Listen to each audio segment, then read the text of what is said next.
my dear brothers and sisters and colleagues at the bar.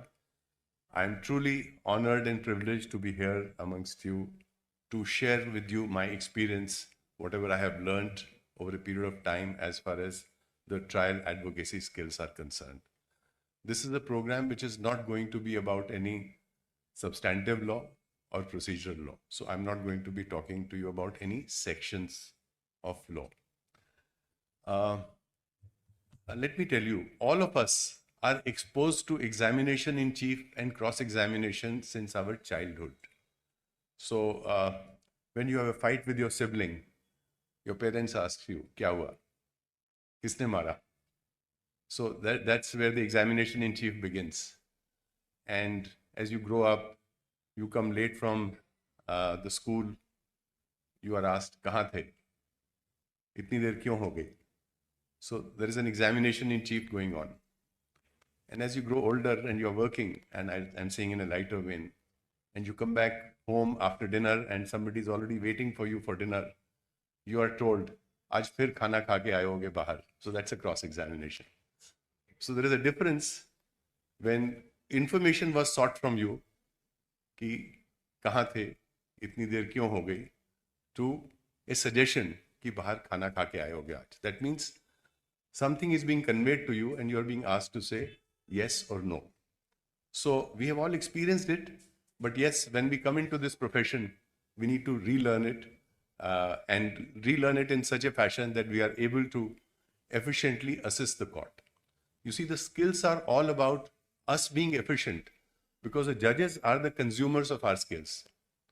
हम जो भी court में काम करते हैं, अल्टीमेटली हमारा उद्देश्य ये होता है कि जजेस को कोर्ट को असिस्ट करें, और जितना एफिशिएंट हम होंगे उतनी ही एफिशिएंट हम अपनी कोर्ट को बना पाएंगे. सो ये जो स्किल्स हैं, इसका एम यही है कि हम अपने आप को एफिशिएंट बनाएं. We learn this skill so that we are able to help in administration of justice.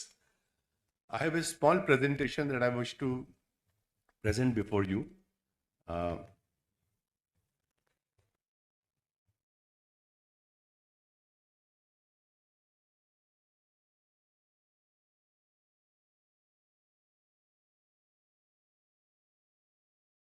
This is Windows. Yes.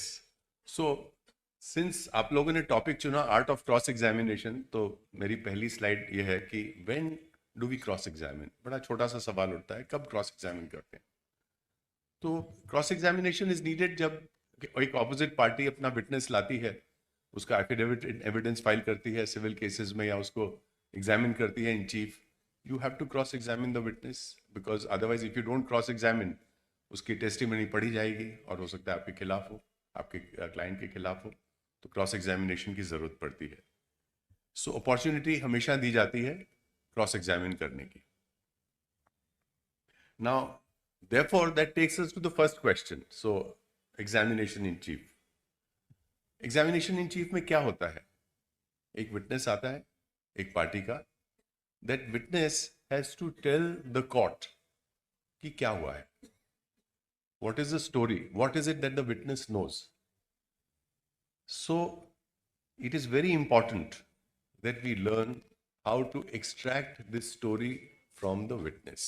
Now, you've seen in some cases, there is like criminal trials, you only have oral examination in chief. वहाँ पर कोई affidavit in evidence नहीं होता. 138 cases में होता है affidavit in evidence, but ज़्यादातर cases में आपने देखा है oral examination in chief ही होता है. So बहुत ज़रूरी है हमें ये जानना कि oral examination in chief जब होता है, या affidavit भी जब हम बनाते हैं, तो कैसे बनाएं उसको. And हमें कई बारी कुछ डॉक्यूमेंट्स भी प्रूव करने होते हैं एग्जामिनेशन इन चीफ में, जो डॉक्यूमेंट्स दूसरी पार्टी ने डिनाई करे होते हैं. तो हमें वो उस चीज़ का भी ध्यान रखना पड़ता है जब हम एग्जामिनेशन इन चीफ की तैयारी करते हैं. And therefore by examination in chief we present to the court facts which are relevant, और the facts which are in issue we lead evidence on those facts. Now इसकी तैयारी कैसे करें examination in chief की? हर एक किसी का अपना तरीका होता है.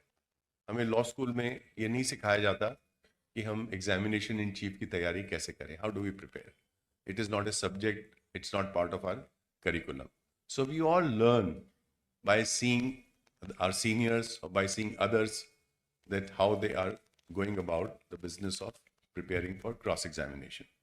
But there is a method also, and my endeavor today is कि मैं आपको वो मेथड जो है जो हमने सीखा है, ऐसे जैसे सचदेवा ने बताया 2002 में एक ट्रेनिंग सेशन ट्रेनिंग प्रोग्राम हुआ था. We were all trained and we have been training lawyers across the country on these skills. तो इट्स इम्पॉर्टेंट कि मैं आपसे जो हमने सीखा है आपके साथ शेयर कर सकूं. तो प्रिपरेशन में सबसे बड़ी जो बात होती है, you have to understand and identify what are the facts that are in dispute. कभी भी कोर्ट में खड़े होकर अगर आप एग्जामिनेशन इन चीफ की तैयारी करेंगे तो आप काफ़ी कुछ मिस कर जाएंगे. और please remember, examination in chief की तैयारी आप अपने क्लाइंट के लिए कर रहे हैं. आपका क्लाइंट आपके पास बहुत उम्मीद लेके आया है.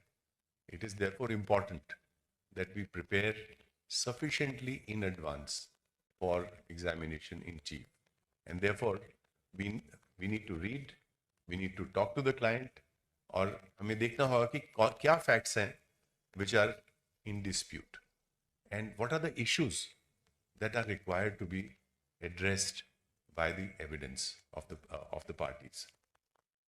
आपको अपने क्लाइंट से काफ़ी डिटेल में बात करनी होगी. ये मत सोचिए कि हम कोर्ट में 10 मिनट पहले बुला लिया, आधा घंटा सुबह पहले बुला लिया तो तैयारी हो जाएगी. नहीं होगी, क्योंकि जब आप क्लाइंट से बातचीत शुरू करेंगे तो आपको लगेगा कि काफ़ी कुछ और भी है उससे जानने का. तो इट इज़ वेरी इंपॉर्टेंट कि आप क्लाइंट को बुलाएं और डिटेल में उससे बात करें, समझें कि उसको क्या पता है. प्लीज़ रिमेंबर, जो एविडेंस दे रहा है विटनेस, उसकी कहानी जज को हमने बतानी है, अपनी कहानी नहीं बतानी. It is not a story of the lawyer that has to go to the जज. It is the story of the witness that has to go to the जज. सो it's important for you to meet your client, interview him, discuss with him, identify the documents कि कौन से documents हैं जो उस witness से हमने prove कराने हैं. अगर आप कोई ऐसा डॉक्यूमेंट उस विटनेस को दिखाएंगे जो उसने कभी देखा ही नहीं होगा तो वो क्रॉस एग्जामिनेशन ही नहीं स्टैंड कर पाएगा और विटनेस आपका डॉक्यूमेंट कभी प्रूव ही नहीं होगा. So it's important to know in advance. You know, preparation is a very important part of our skills, not only for trial but even otherwise. And then आपके जो विटनेस की story है उसको आपको डिफरेंट टॉपिक्स में divide करना होगा. I tell you how. आप सब ने नॉवेल्स पढ़े होंगे, कहानियां पढ़ी होंगी. some novels are very thick, some are thin. So novels also have different chapters, chapter 1, chapter 2, chapter 3. कुछ नॉवल जब आप पढ़ते हैं तो एक बार आप पढ़ना शुरू करते हैं तो आखिर के चैप्टर तक आप छोड़ना नहीं चाहते, चाहे रात के 2 बज जाए. और कुछ नॉवेल्स ऐसे होते हैं जो आप उठाते हैं और 10 मिनट में कहते हैं बहुत बोर हो गए. क्यों होता है ऐसे? एक स्टोरी है जो चलती है और आपको बांध के रखती है. You feel so good, you read that story, it is consistent, it is flowing and it is taking you to a logical end. और कुछ स्टोरीज ऐसी होती हैं जो आप कुछ पेज पढ़ने के बाद कहते हैं पता नहीं क्या लिखा है. सो इमेजिन आपका एग्जामिनेशन इन चीफ आपने कराया, that statement is there before the जज sitting in chamber when he has to write a judgment and he is not able to understand कि ये बोला क्या है विटनेस ने, समझ ही नहीं आ रहा. तो क्या होगा? If you are not able to explain to the जज through the testimony of your witness कि आपके क्लाइंट का केस क्या है, तो आप अपनी चीज साबित ही नहीं कर पाएंगे, प्रूव नहीं कर पाएंगे, and it lead to dismissal और rejection of your case. So it's important for us to think of the story. I tell you, आज मैं सुबह दिल्ली से आया हूं. सुबह मेरी फ्लाइट थी 10 बजे, 12 बजे जबलपुर में लैंड करी है. उसके बाद मैं होटल गया, वहाँ पर मैंने लंच किया, उसके बाद थोड़ी तैयारी करी शाम की, फिर मैं हाई कोर्ट में आया. तो इस पूरी कहानी में आपने देखा there are chapters, there are topics. कि दिल्ली से चला, यहाँ पहुँचा, होटल गया, खाना खाया, तैयारी करी, हाई कोर्ट आया. अगर ये स्टोरी आप लिखें कि आप अगर विटनेस से पूछें कि भाई आप हाई कोर्ट कितने बजे पहुंचे थे? 4 बजे पहुंचे थे। सुबह दिल्ली से कितने बजे चले थे? 10 बजे चले थे। तो क्या हो रहा है, एक लॉपसाइडेड स्टोरी सामने आ रही है, फ्लो नहीं करेगी वो स्टोरी। सो कोई भी विटनेस का जिसका आपने बयान करना हो, after you have understood the story, you need to divide it into chapters or topics, and those topics are best divided time wise, कि अगर आप टाइम एलोकेट कर दें कि इस दिन इस वक्त की ये बात है, उसका क्या बयान हो सकता है, उसके बाद क्या रेलेवेंट टाइम है, क्या रेलेवेंट डेट है, उसका क्या बयान हो सकता है, the story will move from topic to topic and chapter to chapter. And जो पढ़ेंगे, जब कोर्ट में जज पढ़ेंगे, तो उनको भी लगेगा कि हाँ, ये वाकया हुआ है इस तरह से, जो भी whatever is the statement you want the जज टू बिलीव इन, वो उस तरह से उसको समझ सकेंगे। तो dividing the story that the witness has to tell into smaller chapters is very important. Please remember it. Now, अगर आप oral examination कर रहे हैं, तो once you know कि ये story के ये chapters हैं, chapter 1 से chapter 5 तक, तो pick up one topic, pick up one chapter, उस पर सवाल पूछिए, और वो chapter जब खत्म हो जाए, तब दूसरे उस पर जाइए, next chapter पर। उसका एक फायदा और भी है। देखिए, जो witness आया है, उसकी तो आप बीती है, उसके साथ घटना हुई है, उसको पता है। अगर आप पहले उससे शाम की बात पूछेंगे और तुरंत बाद सुबह की घटना पे ले जाएंगे, तो वो भी कंफ्यूज हो जाएगा जवाब देने में। तो it is important from the witness point of view also that he narrates the story the way it has happened, that you move from one chapter two the other. अब सवाल ये उठता है कि हमने कई बार देखा है कोर्ट में कि जब सवाल पूछते हैं तो हम बहुत लंबा सा सवाल पूछ लेते हैं कि जब आप शाम को हाई कोर्ट आए थे, उसके पहले आप होटल में थे, सुबह दिल्ली से चले थे, कितने बजे थे, काफी सारी चीजें आ गई इसमें, इस सवाल में। तो विटनेस जो है वो हो सकता है कंफ्यूज हो जाए, और जो जवाब आएगा वो गार्बल्ड होगा, हो सकता है कोर्ट को भी ना समझ में आए वो जवाब। तो एक टेक्निक हम यूज करते हैं जो मैं आपके साथ शेयर करना चाहता हूं, फ्रेम शॉर्ट क्वेश्चंस, और मैंने हाईलाइट करा है नॉट लॉन्ग वंस, बिकॉज हम लोगों में से कईयों की आदत होती है कि बहुत सारे एक सवाल को बहुत लंबा कर देते हैं हम। तो लंबा क्यों होता है, उसका कारण है, अगर एक सवाल में कई सारे फैक्ट्स हम रोल इन कर दें, मिक्स कर दें, तो वो सवाल लंबा हो जाएगा। जैसे मैंने अभी आपको बताया कि आप अगर पूछें कि भाई आप कितने बजे हाई कोर्ट आए थे और उसके पहले आपने क्या खाया था और सुबह कितने बजे चले थे, तो उसमें 3 फैक्ट्स आपने रोल इन कर दिए एक सवाल में, तो बहुत लंबा सवाल हो गया। विटनेस हो सकता है कहीं कंफ्यूज होके कुछ डिफरेंट जवाब दे दे, सही जवाब ना दे, और ऐसा जवाब दे दे जो शायद गलत हो। तो उसको how to avoid this situation, the best way is frame short questions. Short question क्या होता है कि जिस क्वेश्चन में आप सिर्फ एक ही फैक्ट एक बारी में विटनेस से पूछते हैं। आप सुबह कितने बजे चले थे? 10 बजे।